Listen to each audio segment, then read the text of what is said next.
it's Gina here from Expanding Consciousness, and today I'm having a conversation with Ivy Megan. Hi, Ivy. Hi everyone.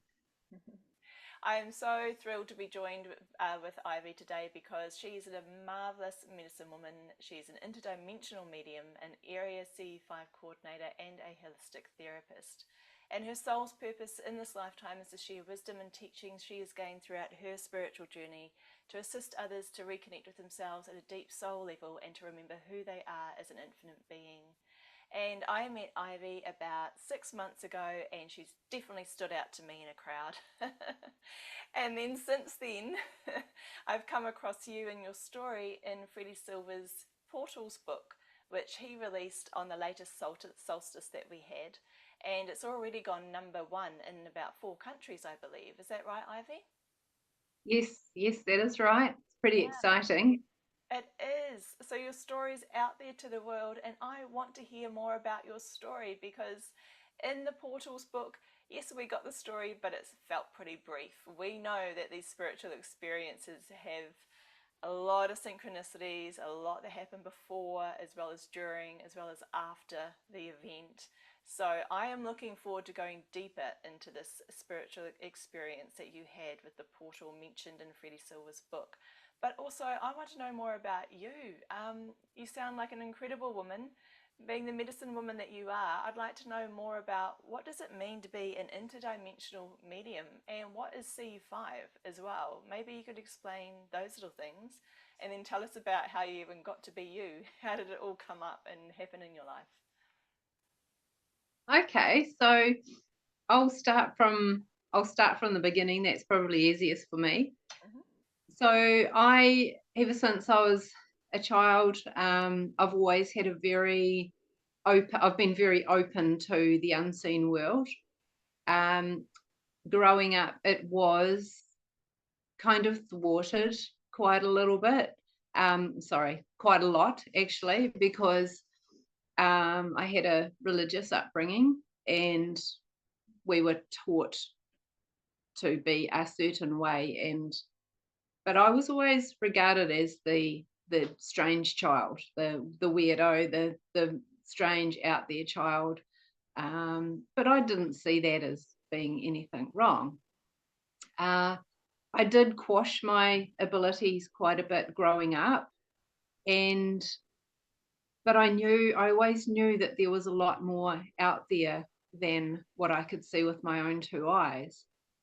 So it was actually the birth of my son in 1997 that was the catalyst for a very abrupt reawakening, reconnection to me as a multidimensional being. And interestingly enough, this catalyst for change came about when I was in the New Zealand Army. So I joined the Army in 1997, and not long after that, I had my son. And at the time, I was living in Wairau at the base of Mount Ruapehu, and that place is very interesting, to put it mildly. Are people Um, surprised to hear that you were in the army? Do you get a surprised look sometimes when you say that? Yes, yes, because they see me as I am now. And I think a lot of people have a preconceived idea of what an army woman should look like. And it's not somebody who's got bum length long hair and wears makeup and wears crystals and talks about spirit and things like that. So um, it's very, yeah, people are very surprised. Yeah, yeah, it's quite a contrast, but nice to know that there are all types of people within the army and that you've had a very varied career, very grounding career, as well as very spiritual career. And for anyone that's listening that is not based in New Zealand, Wairau is an army base, isn't it? Is an army based town. Is that how you describe it? Yes. Right. All right. So Mount Ruapehu, thank you. Yes. So from there, my career lasted 7 years in uniform, and it just was this massive unfolding, having my son, of the reconnection, the healing of the deep, deep, deep trauma within my own ancestral lines. And I've got in my lineage, I have Burmese, so Myanmar, and Antiguan, so that's a little island in the Caribbean, up above South America. So Oh, that's my lineage. that's Yeah. a very unusual lineage. I don't believe I've come across anyone that I've known that have had that lineage before. I'm not even sure I can picture it geographically in my head, so I'm glad you described that. It's quite Oh unusual. yeah, yeah, yeah. It is unusual. It is. Yeah. It probably explains my love for reggae music.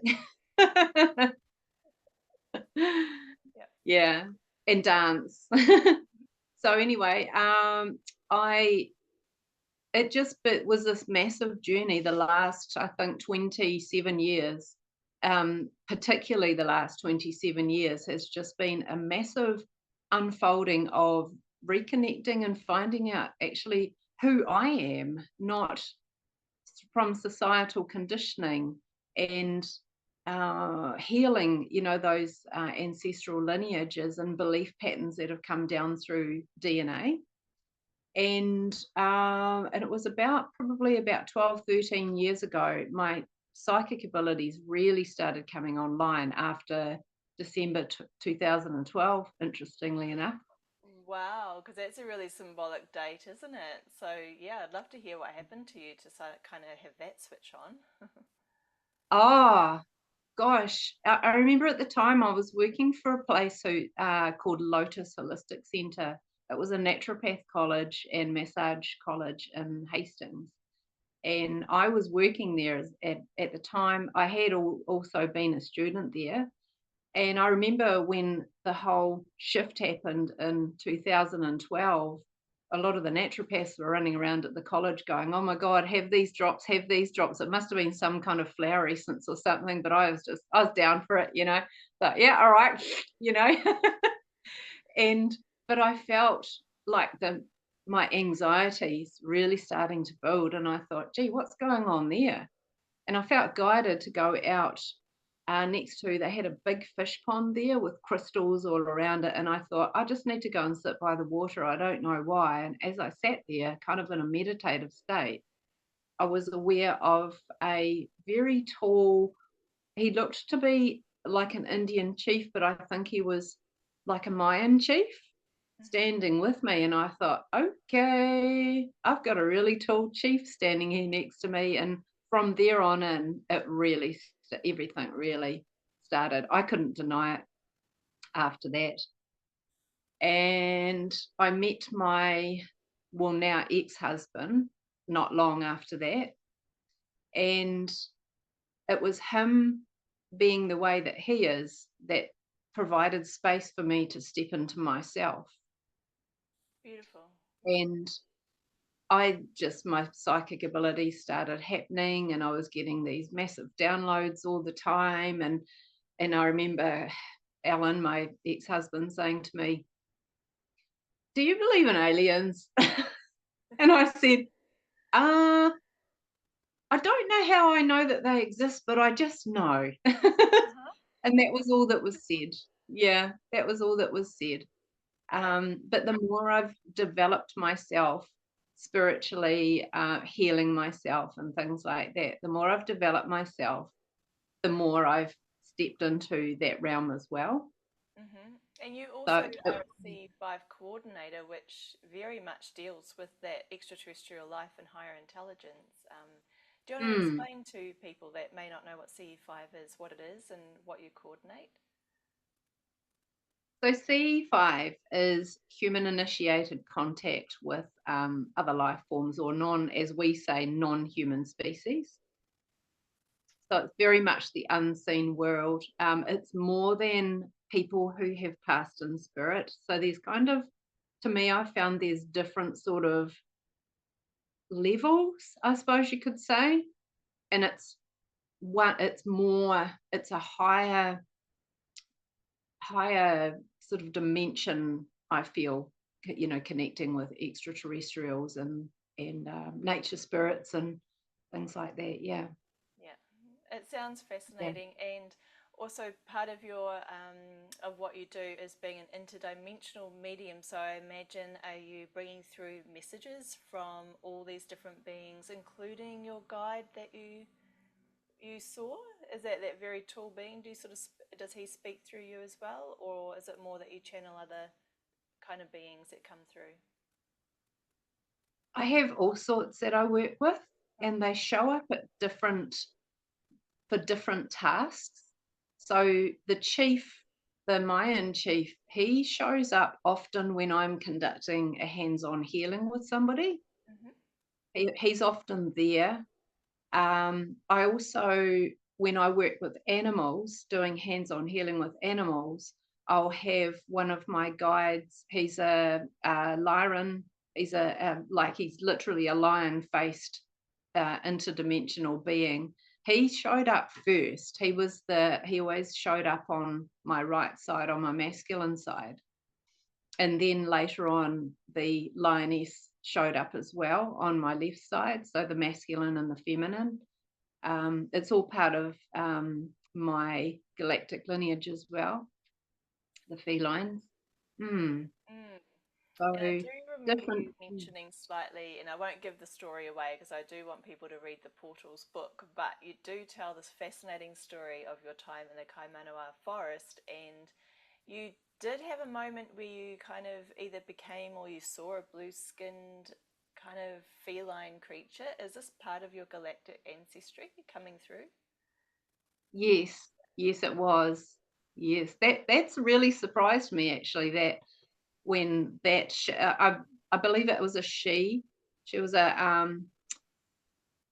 It was like I saw an oversoul of me, and I know what I can describe it as. I was very, very wide between the eyes, like a creature of Avatar, very wide between the eyes, very feline eyes, and I just saw this Egyptian headdress and all this elaborate jewelry on, and I just remember thinking, "Whoa, that's out there."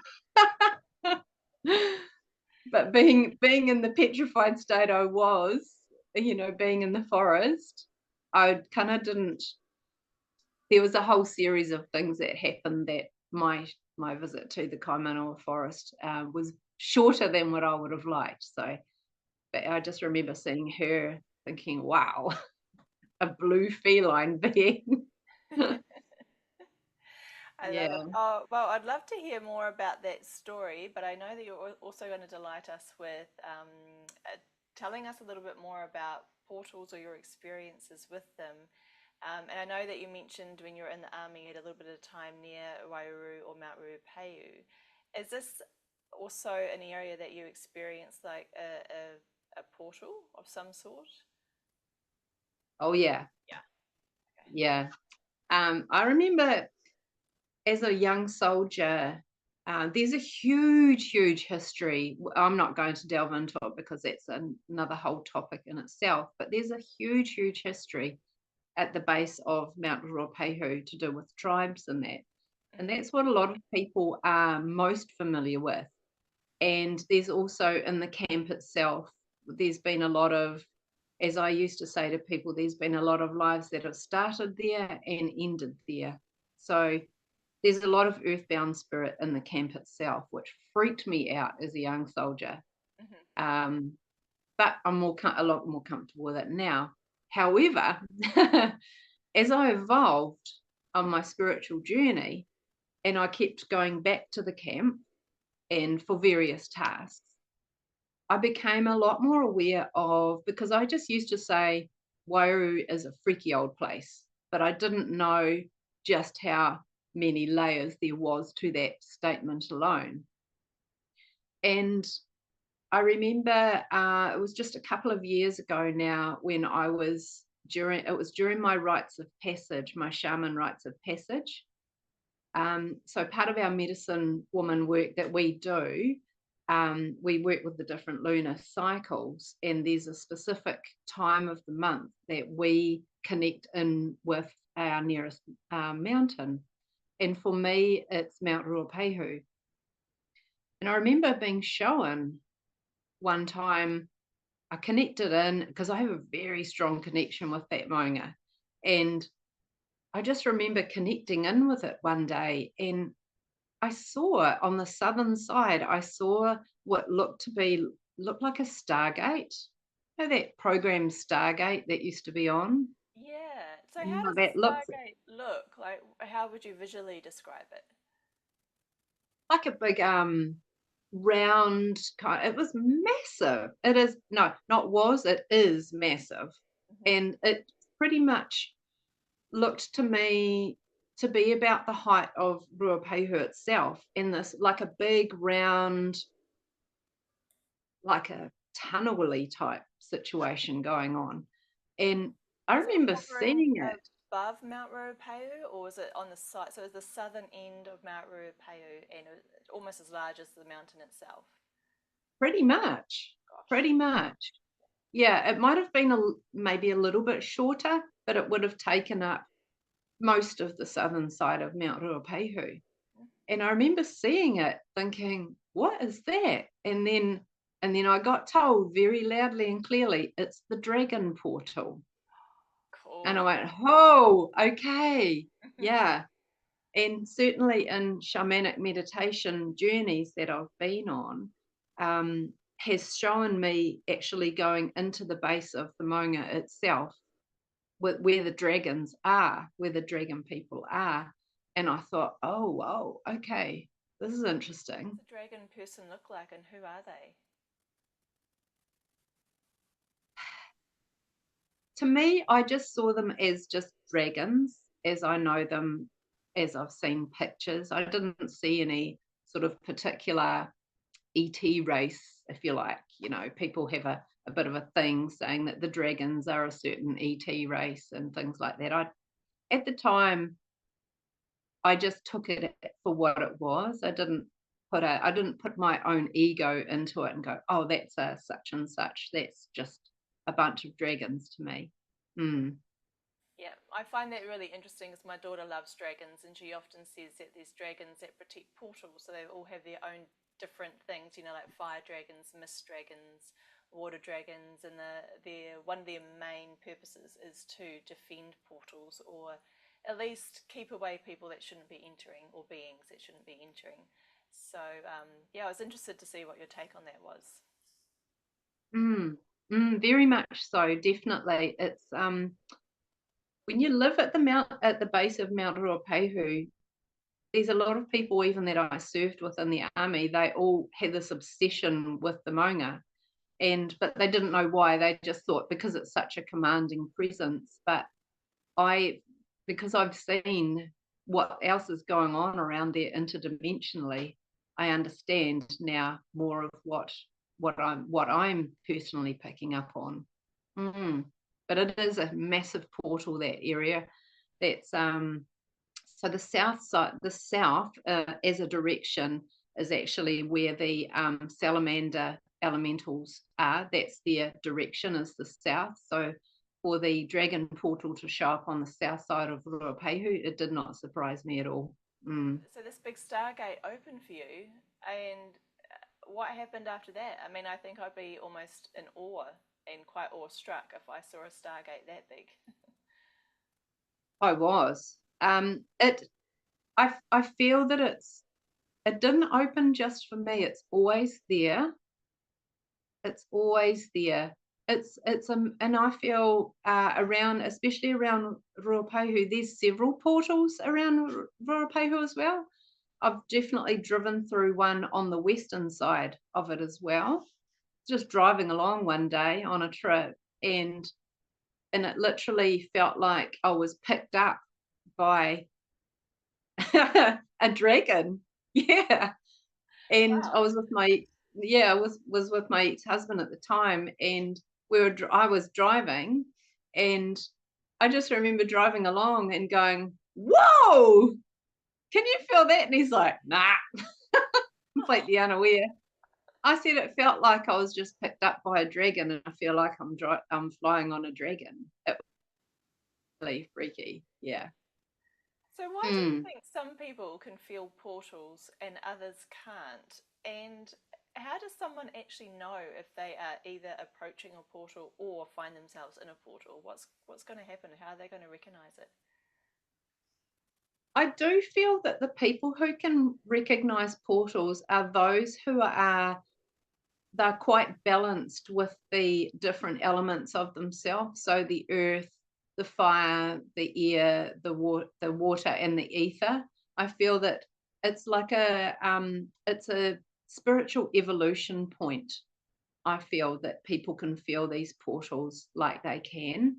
Um, Take, for example, if you take somebody who's very busy all the time, they're just career driven, they're very ungrounded and not interested at all in spirituality, they are less likely to notice the subtleties of the earth energies and things like that. So, whereas somebody who's on their actively, the truth seeking, they're on their spiritual path, they become a lot more sensitive to subtleties and energy changes.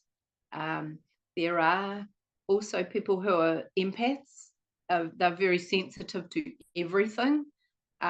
Also, children who are classed as being on the spectrum as well, they just know what's what without even trying. Mm. Does it change your life in any way? Like you talk about the Stargate at Mount Ruapehu, that sounds amazing. Mm. Once you've been in that moment and experienced it, does anything change in your life? It makes me, for me, it actually made me more connected to the manga.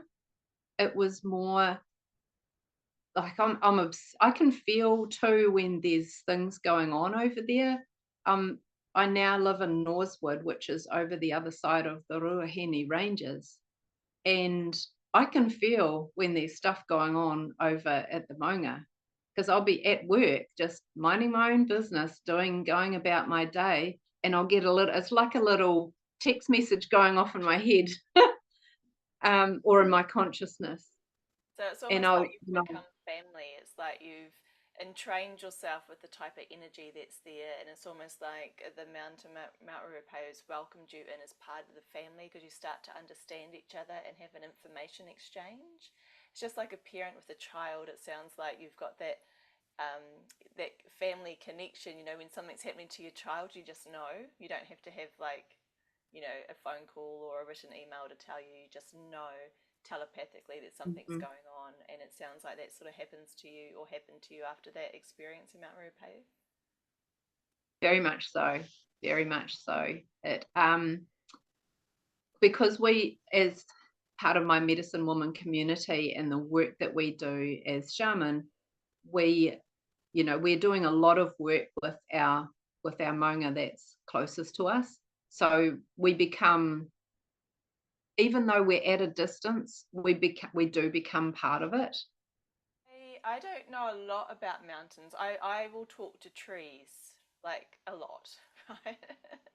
And animals. So I'm curious because when I talk to a tree, for example, when I'm drawn to a tree and I have a connection with the tree and we'll spend some time communicating and exchanging information and stories, I really, really sense the tree and its communication networks. One, it's got the communication networks electromagnetically going out or energetically going out throughout its branches and connecting with all other trees and other life forms, but it also goes down through the roots, through the mycelium networks, through the soil. And that one tree I might be connecting with, I know it's connected to every single other tree and plant throughout the entire globe. So it's like this huge information exchange. Now, with the mountain, there's all sorts of things that happen with inside a mountain. Like, I mean, we've got underground aquifers. Some mountains are tall enough to have snow, and some people say that like water resets itself once it's frozen, and then it can drip down through the aquifers or through the rivers and the streams and out to the ocean. There's also, for some mountains, particularly here in New Zealand, are volcanic. Some are dormant, some are still alive. So we've got that fire energy as well. There's probably a whole lot of other sorts of energies that I'm not even aware of. But when you connect with the mountain, What's that feeling? I'm curious because, like I say, I connect more with trees, so I'd like to know what the sort of differences are, or just how it feels for you. For me, I feel it in my heart space. The seat of the soul is in the heart area. I feel it with every facet of my being connecting with the mongas. It's very you just feel like you are the monga as well. And where I live now, I've got the Ruahine Ranges right at my back door. So I've been doing a lot of connecting with them. There's a lot of untouched native flora and fauna up there as well. So every morning I step outside my little tiny house here in Northwood and I look at the mountain range and I just think, oh, God, this is so good. So it just gets you. It really uh, just everything about it, the power of it, just the wonder and the awe of such a magnificent land formation. Mm, Just and gets you a right, very right in. alive and raw kind of energy, isn't it? Do you hear her sing the Ruhine Ranges? Do you hear song or audio from them? Uh, I haven't yet. I haven't yet, but I hear the thought process of her, if that makes sense. Because Ruahine apparently means wise woman. So that's kind of interesting that I'm now living here because I've just started my master shaman journey. So for the next 2 years, that's my journey. More rites of passage, more initiations, and I come to live at the base of the Ruahines. I mean, you can't make this stuff up, right? I know, and I'm sure you hear her guidance and she nurtures you and probably steers you in the direction that you need and gives you the messages, I assume, when you need it. I think so. I think so. I'm going Yeah. to ask you to take us on the journey of the Kaimanawa Forest and tell us all about your portal experience there. Okay.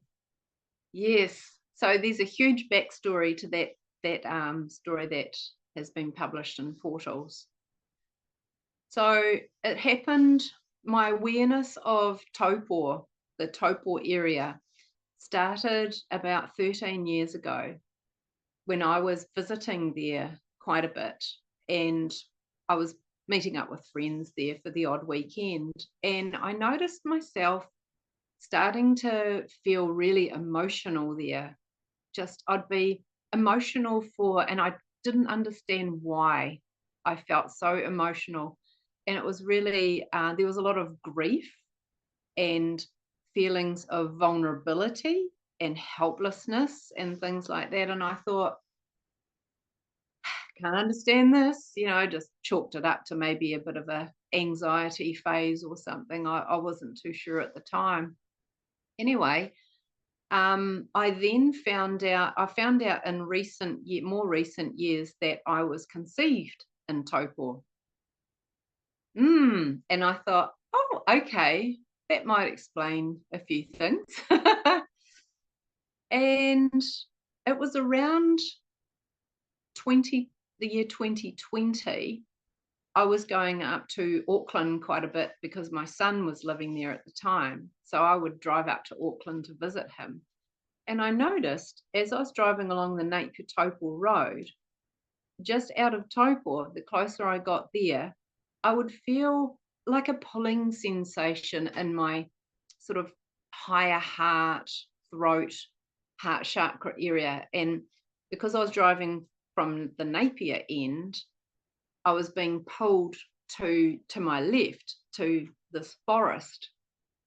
And I could feel it was literally like there was an etheric cord going pulling me, and I thought, oh, that's unusual. Okay. And I kind of just banked the idea.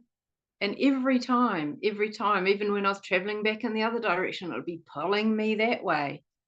And I thought, well, what is in there? And I was talking to a friend of mine called Kay, telling her about my experience driving along there. And she said, "Oh, well, I've heard, do you know about the Kaimanawa wall that's in that area?" And I said, "No, I don't." And she told me about it. And I thought, "Oh, I'll go and see it someday." And there was a little bit of mixed information about its actual location, but I found my directions that worked for me. And so I thought I'd go in and have a look. And it was again on another trip to Auckland. And right at the start of my apprentice shaman, my rites of passage, that was back in 2020. And I tried going in on my way up, and I got so, because it's quite far into the forest and my directions weren't completely precise, but I got so far in and I was petrified because you're driving into a canopied rainforest, skinny little dirt road, and there's lots of hunters around at certain times of the year. Thankfully, it wasn't at that time. But I had no idea where I was going, and I was going into this forest. So I was really petrified. And I got in so far and I thought, no, it's not here. I have to keep going on my journey. So I went up to Auckland, did my thing. It was a Medicine Woman event that I went to. Went up there, turned around to come back home to Hawke's Bay, and I was deliriously tired because I'd left Auckland at 4 a.m. in the morning. So by the time I got to Taupo, I was just like, oh my God, I'm just so tired. I just want to get home. And then the mind started saying, no, you're not going to the Kaimanawa wall. But my soul was saying, oh, yes, you are. And head was going, oh, no, I'm not. So I had this full-on argument going, the lower mind and the soul. Soul won that day. And I was driving along the Naputopal Road leaving, and next minute I know I'm being pulled. Like it was pulling me like the strongest magnet I've ever felt in my life. I actually couldn't stop it. Part of me was wanting to surrender, and then the head was saying, no, we're going to turn around and keep going back to Hawke's Bay. And soul won. And I was literally being, if you can imagine the biggest magnet that you've ever encountered pulling you in and you can't stop it, that's how powerful it was. And it was pulling me into the forest. And the further in I got, the more my anxiety was just going crazy, because I kind of didn't really know where it was. I did, but I didn't.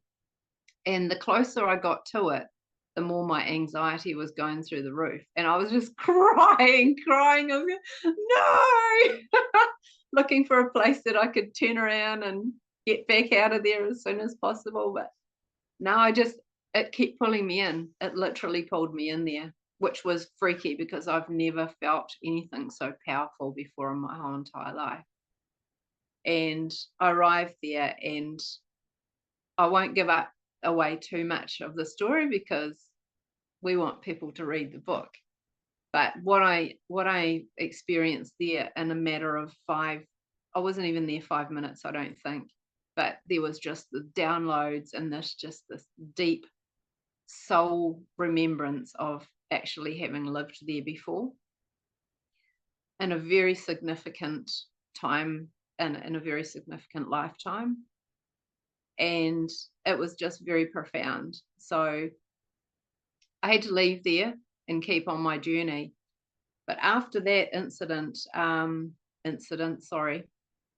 encounter, it was about 3 or 4 months after that, I was again in Taupo. I went to Tauhara retreat, to a working bee, and I met an older man and lady who I just was instantly drawn to them.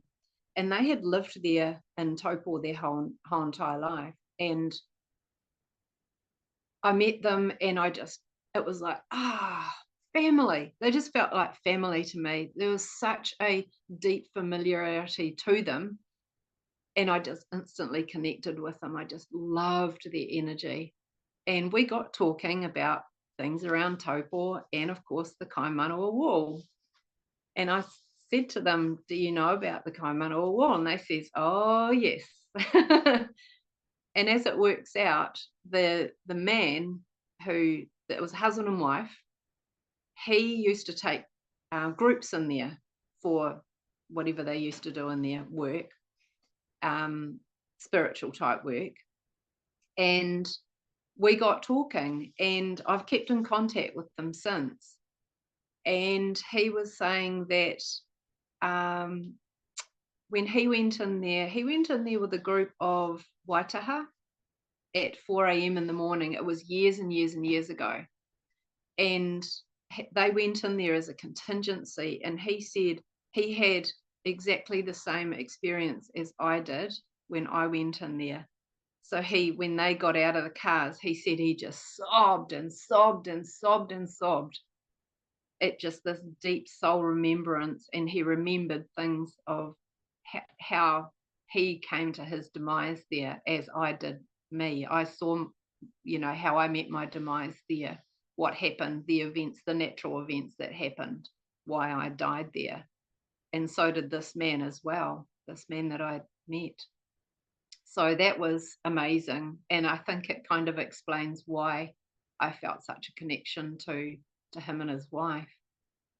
Yeah. That's fascinating.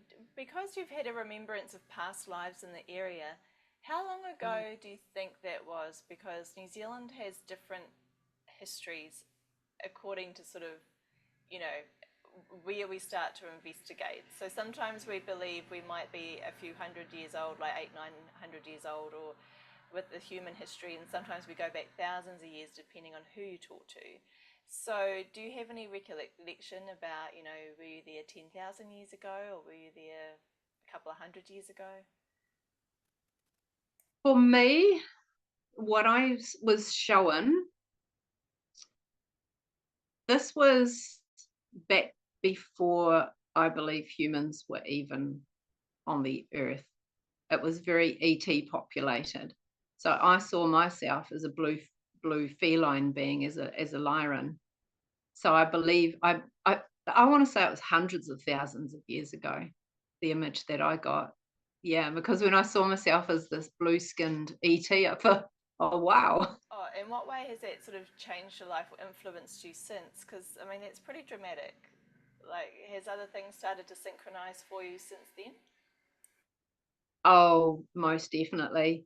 That For that experience to happen right at the start of my rites of passage, just everything unfolded after that. It was absolutely divinely orchestrated. Going to the wall, this deep soul remembrance of who I was there in a lifetime, and then just my whole shamanic journey, my apprentice rites of passage back then for 2.5 years was just this remembrance of who I was, who I've been before, what the traumas were that I experienced in those lifetimes, and what I also caused to others in lifetimes as well. It's not all what people have done to me, it's what I've done to them as well. So full ownership for the BS, that went on in my life and that I caused for others. And it just enhanced my rites of passage. Like, I never expected that to happen. And so ultimately, all that has led to my work with CE5. It was a natural progression going from what I used to call myself as a psychic medium to now an interdimensional medium. So it was a natural progression to get to CE5 and to be comfortable in the CE5 setting. So Yeah. prior to the Kaimanawa Wall experience, or the Kaimanawa Forest experience, had you had a lot of connection with galactic beings before that, or is it you had as well? Yeah. Yeah, about 2017, it was when I started getting more comfortable with it being known that I was a psychic medium. I was sitting in my lounge room one day at the farm where I used to share with my husband, and I remember just sitting there having a cup of tea in the lazy boy chair, and I saw, it was in the middle of the day, about 2 o'clock in the afternoon, and I saw this being walk past my window. It's very, very tall. I want to say at least 8 feet tall. Very tall, very gaunt, sort of stretched out, long, kind of blondish hair, tall, long robes, wearing light colored robes. And I went past my window and I looked and my jaw was on the floor and I went, what the beep, beep, beep, beep, beep, beep. What was that? And I said to my husband who was in the office, I said, did you see that? And he goes, nah. So, and I just thought, oh my goodness. And it was around that time that they were in the house as well. These beings were just showing up when I was sitting there having a reflective moment. Just they would show up in the middle of my lounge room. And one day I got brave and I said to this being, who are you? Just telepathically, who are you? And all I got at the time was the letter L M N. It sounded like lum lum. It was very sort of muffled. I couldn't quite make out what it was. And they were around me for quite some time. But I was kind of freaking out because I couldn't actually see them, but I was aware of these very tall beings in my home. And I've since found out they were Lemurians. Yeah. It was around the time that they'd started really showing their presence more interdimensionally. So that was kind of my first sort of encounter that I was very aware of interdimensional beings. Did they have a specific reason or purpose for coming into your life, either at that time or ever since? Do they provide messages or guidance or insights for you? Yeah, they've helped me. They were very much part of, and still are part of, my shamanic path. So what they have shown me is that I was one of the first kind of human beings here on Earth and in New Zealand as well. They showed me where I first was, which was interestingly enough Raglan, up at Raglan. Yeah, it wasn't called Raglan then though. What was it called? I don't know. They didn't tell me what it was called, but I remember they showed me in a shamanic journey that how I was, that I was there, and they showed me even the boats coming into the shore. The old ancient boats and the big woolly mammoths that were on the planet at the time. These big dreadlocks, sort of woolly mammoth hair and stuff like that. And yeah, Wow, so that's they've helped me. amazing. Yeah, I love Raglan too, and I've got to say there is a special energy in Raglan, and I really enjoy hearing the whale songs. Like when I'm there at certain parts of the beaches, there's another audio frequency, one that's not human audible, but there's a different audible frequency that I can tune into where I can hear the whale songs, and I feel like that's quite connected to the Lemurian sort of frequency and dimension as well. So yeah, I love Raglan. Oh, yeah. Raglan, I just thought, oh, it's still, to me, it feels like it. And this was another kind of portal type thing where I was pulled there as well. Not kicking and screaming this time, but but willingly going. I had a bunch of friends said, you got to go to Raglan. And I go, why? And they go, you just got to go to Raglan. And I went there. I was like, oh, yeah, I love Raglan. And to me, it still holds the Lemurian energy.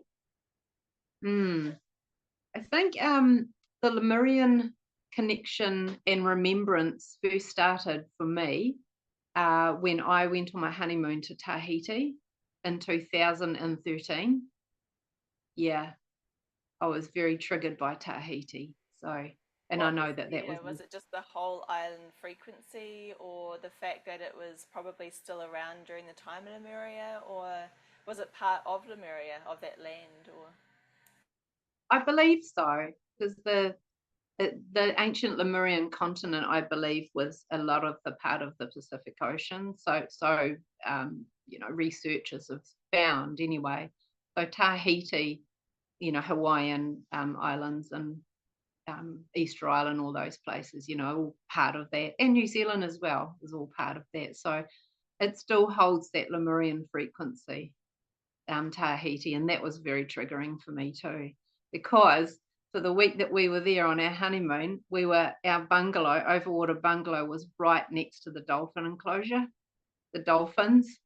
Wow, So that's so Lemurian. every night, yeah, I mean, you don't get much more Lemurian than that, right? Yeah, so every day I just saw the dolphins, and I actually cried like a baby when I had to leave Tahiti because I didn't want to leave the dolphins. Do you feel like there's some kind of energetic triangle between like Hawaii, Tahiti, that kind of area of the Pacific, as well as Uluru, like in Australia, as well as like Taupo, New Zealand? I often feel like there's this triangle connection for some reason. And I don't know, I don't meet too many people that really understand it or know much more about it, but do you have any insights around the connection that we may have? Well, all of the mountain ranges and every mountain that we have in the world is all connected by a grid. So that's why we in my particular medicine people circle, that's why there's at certain times of the lunar month we will work with connecting in with the mountains. Mount Aoraki as well, that's another one that we work with a lot. It's a very So powerful mountain. Yeah. yeah, so that's part of what we do in my medicine people community, is because we know that all the mountains in the world are all connected, um, by chain, energetic chains. So if we work with one particular maunga, it will have a ripple out effect to all of the other ones in the world, that because they're all, it's like how you just described about the trees and the roots and the mycelium and that. It's the same with the maungas as well. I remember Freddy Silva mentioning to me that he believes that the Kaimanawa wall is actually a ahu, and the word ahu, like AHU, has slightly different definitions depending on whether we're talking about the Egyptian ahu or Hawaiian or Polynesian, and it means something quite different in Māori as well. But his definition on it, which is slightly more Egyptian, is that it's a platform, a sacred platform or stepping stone.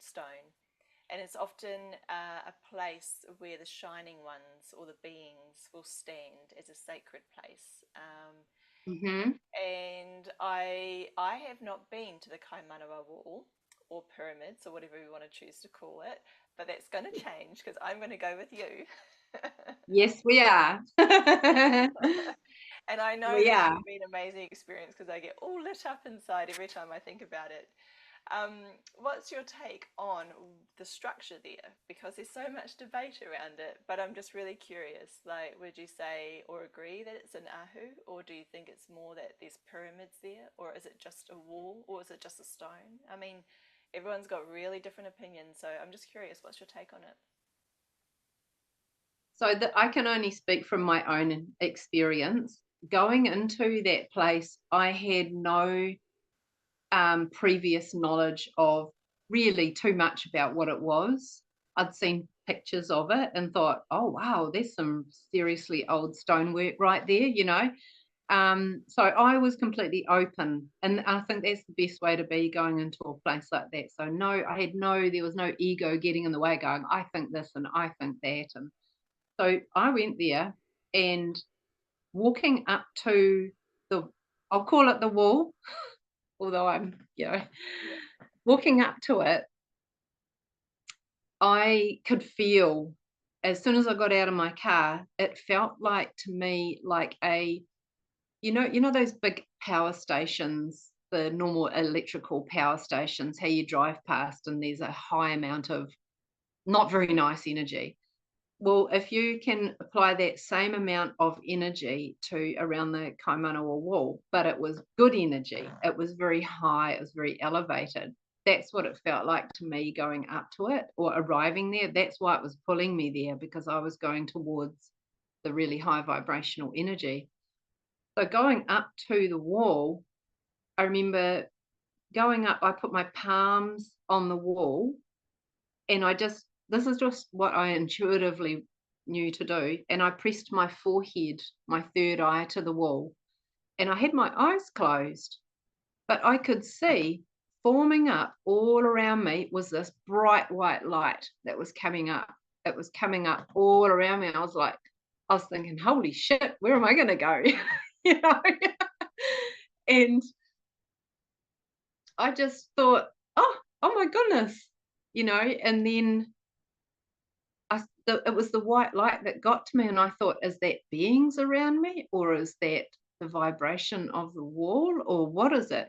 And then this man a man in real time was walking up the road towards me, and my forehead broke contact with the wall, and I looked around, I was like, damn, and so yeah, there's definitely something there. There's definitely something there. And maybe this white light that was coming up all around me were them as well.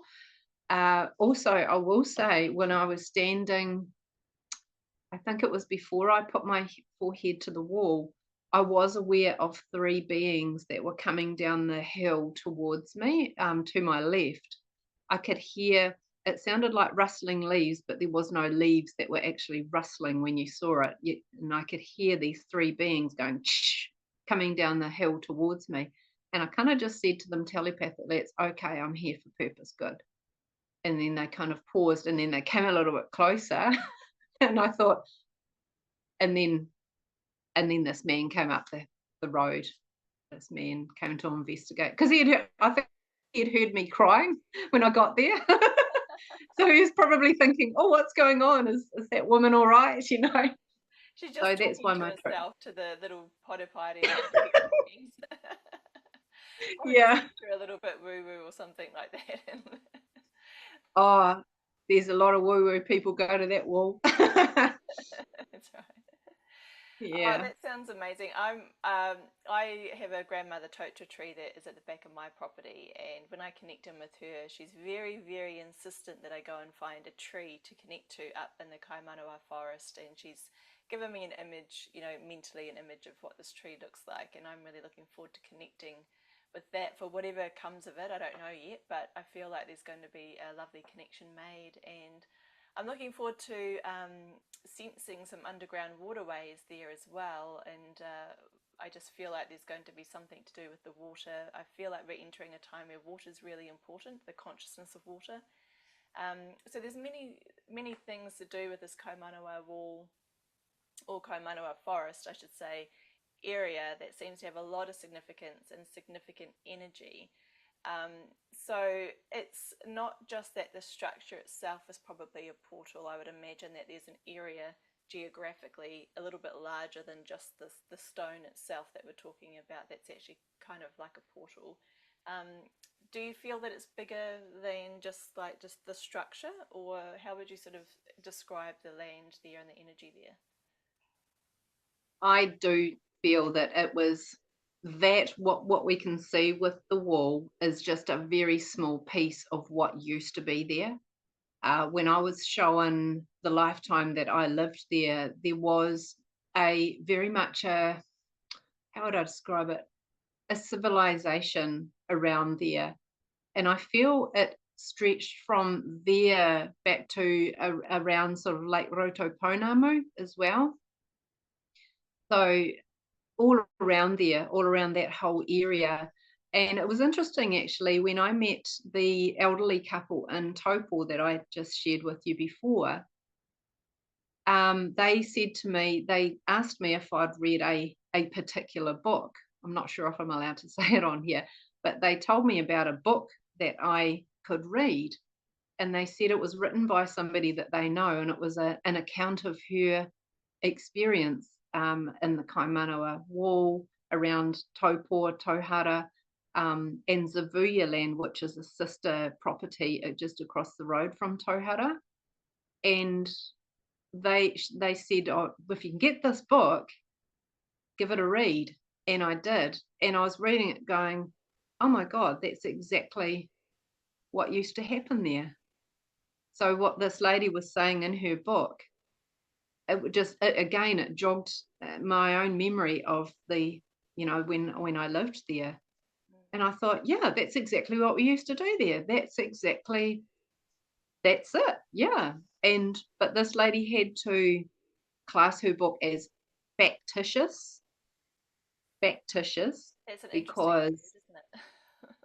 yeah, she kind of had to do it like that because of things that are currently in operation where, Mhm. you know, this It, is why the wall is still shrouded in mystery. yes, We'll leave it that is. one Well, if there. anyone's got any insights or wants to share any experiences or stories around the Kaimanawa Forest, but any area of New Zealand, maybe they've got their own stories around Mount Ruapehu or other areas around the world where they've experienced portals, I'd love to hear them. I'm sure you would too, Ivy. So Mm, how we learn and how we reconnect our own history, isn't it? Through hearing other people's stories. Because not everything's written yet in our books. You know, even though we've got millions of books available in the world, not our true history is just not written. There's just so much more mystery and things to discover and rediscover about, well, history in ourselves. And I sort of find that an interest in portals is growing amongst our society now, really is a way of remembering who we were and who we have been and who we can become. There seems to be seems to kind of trigger an awakening within people once they experience a portal. Well, you can't forget it. And then it just oh, opens up your curiosity to about what else is out there and how many portals are there. And yeah, and if someone was to come across a portal, how would you advise them to perhaps approach it or enter it, or what should they do when they're in it if they're finding themselves kind of suddenly in one? at a basic level, I would say to somebody, if you're in an area and you notice a change in the energy and it feels very light to you, very um, like it sort of awakens something in you, just pause for a moment and just think, where can I feel this in my body and what does it feel like? What is it telling me? What are the words that are coming from this? The ideas, the little bits of information. It might only be one or two words. It might only be one or two words to somebody who's not used to being working with that energy. But I just say pay attention to it, because a lot of people are missing. There's so many portals all over this planet. It's incredible. And but people are too busy with their everyday life to take notice, stop and take notice of things. Mm, Yeah. yeah, And and the pause sometimes, being present. yeah, that's right. And I know sometimes when I've experienced portals, I don't always understand exactly what's happened. It can be sometimes weeks or months until I get a better idea of like, oh, that's what happened, or that's the significance of it. And sometimes it can take years as well. So, Some people just don't they might feel it and then they go, and they might have a little freak out moment where it's because it's a different energy from what they're used to working with. They freak out. There's a lot of people that are very fearful still of the unseen world and energies and things, and they think that everything that is in the unseen world is bad or evil and things like that. So mm. it's just because it's just conditioning. It is, Mm. yeah. There's nothing to be feared from if you come across a portal. Even NASA these days have scientifically proven and published that they discover portals. They discover sun portals in the Earth's atmosphere. So it's all out there. It's quite scientific. And we have the type of scientific instruments now that can detect the energy field changes when you approach a portal, and um, so it's not just our spiritual kind of. I mean, I don't like the word woo woo, but you know, that's not just that category of discussion anymore. It's actually science is catching up to prove that these things that we've called portals for millennia are actually real things, and they do kind of help you change your vibrational state. They do kind of change time and space. You know how we relate to time and space. And they open up our eyes or our senses anyway to that there are other beings or things that are unseen around us. I think it's quite important too, as a reminder, as a human being, we only see 1% or less of the light spectrum with our eyeballs. So we can see a lot more with our consciousness. And if we are able to use our consciousness to see other things, there's so much more to see and discover, and the world is really amazing. Yeah, I agree. I agree. And I tell you what, the more I delve into this very topic and, expanding consciousness. It's opened my whole perspective up to, man, we live in a magical world. There's so much magic around us everywhere at any time of the day. It's not just when you're in a meditative state. So a lot of people think that you have to sit there and meditate for hours on end to experience that kind of thing, but a lot of it is just being present, being in the now, being present, being balanced, and surrendering to what comes your way, and being curious too, you Mm, know? Yeah, but there's just so much magic in the world. It's incredible. Yeah, absolutely. very exciting. Mm.